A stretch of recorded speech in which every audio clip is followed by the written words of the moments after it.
there's just a sense of gratefulness. It's like all of a sudden 50 years, that you get this age in 50 years, it just flies by.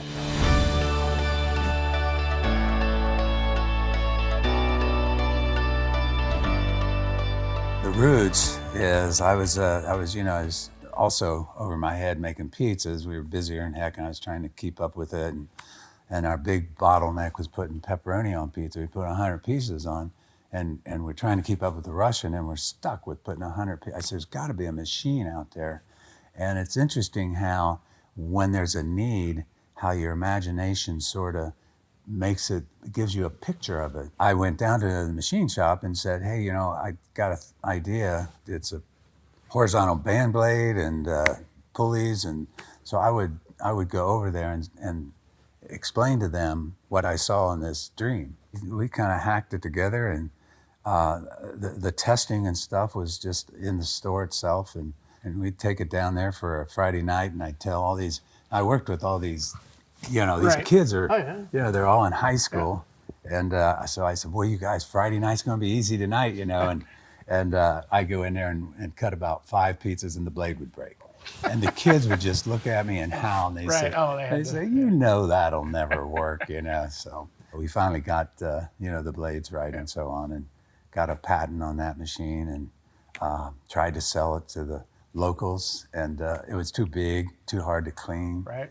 And then our break really came along, and the reason we're here is because the frozen pizza industry was just taking off. What I think is cool about that is you created a whole new slicing concept, a whole new category of automation was created by that, which I think is really cool. And to this day, that's what Grote's known for. Even though we do so much more and all the other things, there's still just, you make that slicer and slice on a ply, or you make a Peppamatic. I mean, that's an iconic name, the Peppamatic. It really is. Yeah, right? It's like a commercial on television. It is, right. Come get our Peppamatic. You buy one, we'll give you one for nothing, right, and so on and so forth. Right. My first memory of this place was in 1983. I came with my father, and because my dad was so just enamored and proud of that. Okay. Yeah. The restaurant side never really interested him, but that interested him, Jim. And it was just cool to walk around. And then we sat in your office and we had a bourbon. And I remember I was going off to college, okay, to become an engineer. And I remember you saying something like, I should come back and, work for Okinawa and be an engineer. And I said, I don't think I ever want to work for family. And here I am, right? So I never thought I'd be sitting here, okay, the company's 50 years old.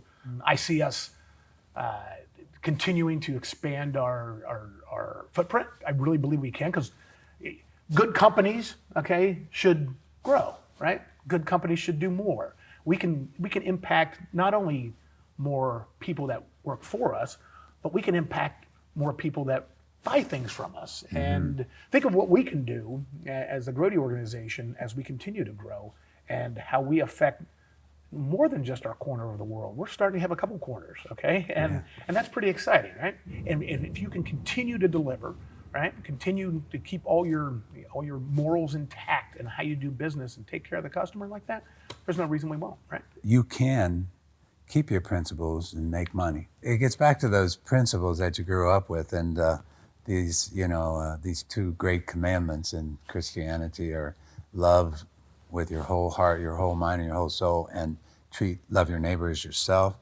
Well, I can love my neighbor because I know I got neighbors, and I love my kids and all that kind of stuff.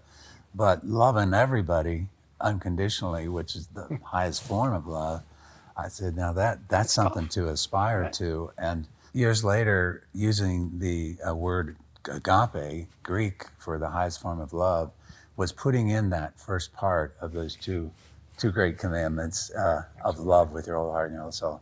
And that's where Agapé Capitalism, which we've been practicing, both companies been practicing that for 50, 60 years. Absolutely. Yeah. We talk about we can make the world a better place or change the environment. I think it's more, if we believe what we're doing, we're allowing the world to become a better place. I don't know if we can make it anything, because it's going to happen what happens, but But at least if we believe what we believe and grow along those lines, we can allow a better place where we do business.